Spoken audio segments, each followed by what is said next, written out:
PROMICON aimed to understand how microbiomes work in nature and turned that knowledge into innovative solutions for sustainable industry and the bioeconomy. We are trying to influence the microbiomes in two different ways.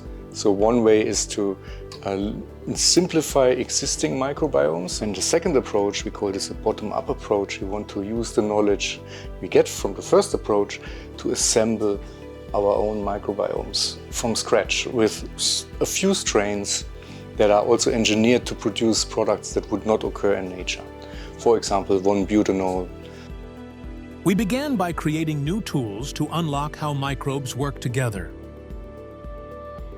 And what we are studying in the Work Package 1 is exactly related to this key ring. So we are studying the microbiomes from the nature.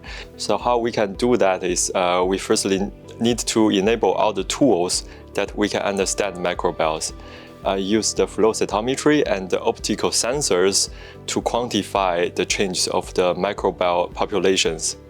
And the second part, we want to establish a platform of the omics, multiple omics studies to understand what is happening inside the microbiomes. And then using the tools we have developed to understand both the environmental microbiomes and also the synthetic microbiomes. And finally, we will feed all of the data we have acquired into different prediction models and also using the machine learning and deep learning tools. With these tools, we hope you can understand these kind of bugs and what they are doing and also make some interesting products for the environment and for our human beings. With that knowledge, we enhanced natural microbial communities. So we collected microbiomes in nature, and after we implemented a selective pressure that could be the feast and famine strategy. And in this way, we are trying to evolve the microbiomes in enrich microbiomes to produce, for example, PHA, polydroxyalkanoids, exopolysaccharides, and also pigments. We used heterotrophic microbiomes and also autotrophic microbiomes. We saw that collecting different microbiomes in nature from different places, really different places, and implementing the feast and famine strategy, sometimes they take more time or less time, but we are able to evolve the system to producing PHA. We are optimizing this production using the tools that are given by Work Package 1. We also built custom microbial consortia from the ground up. So the major results of our work package can be, for example, to engineer Synechocystis and Synechococcus strains that can use CO2 and light and produce, for example, acetate, secrete this acetate to the culture medium in case of Synechocystis, or overproduce sucrose and secrete this sucrose to the culture medium in the case of Synechococcus strains. And then we are engineering also bacteria that can use this sucrose or this acetate to convert into, for example, hydrogen, using in this case the phototrophic bacteria Rhodopseudomonas palustris, or to convert this acetate into butanol using recombinant E. coli strains that overproduce this butanol. And in the case of Synechococcus strains that generate sucrose, this sucrose then will be used by Pseudomonas putida strains that are also engineered in such a way that can use this sucrose and convert sucrose into bioplastics, polyhydroxyalkanoates, and a special type of polyhydroxyalkanoate we call PACOS that contains thioester groups in the composition, and these thioester groups make very interesting properties to this biopolymer, for example, antimicrobial activity against some human pathogens like, for example, Staphylococcus aureus. These microbial consortia were put to the test in specially designed reactors.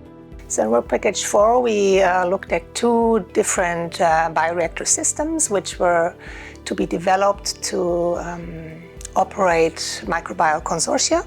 They were very different because one of the systems was focusing on planktonic consortia, the other one on attached organisms, so biofilms. And we wanted to evaluate whether those, so there were basic concepts around, and we wanted to evaluate how far we can take those concepts. So for the planktonic consortia, I think this work developed real nicely. For the biofilm reactor system, we learned a lot about the biofilm itself. Operating biofilm reactors is not so straightforward because it's a rather new technology, so there is very little known about it. So for us, the center of the research is not so much the reactor itself, but it's more the biofilm concept of making catalysis with surface-attached microbes, like a naturally immobilized biocatalyst. PROMICON's most promising solutions were refined to maximize their commercial potential and real-world use.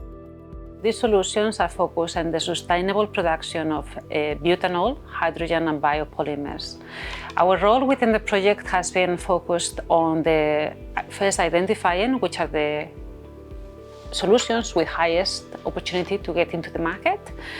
Then we have also developed strategies to protect the intellectual property associated with them. We then have developed a market study, competitor analysis, design a business strategy and commercial roadmap for commercialization. We have also engaged with external end users, and for that we have built up an innovation board with experts, global experts in biotechnology and hydrogen production. We have gathered feedback which has very high value for us, because with this feedback from the experts we are going to be able to refine the value proposition and the business strategy of all the solutions that are being produced in PROMICON. Find out the full details of PROMICON's main results in our legacy booklet.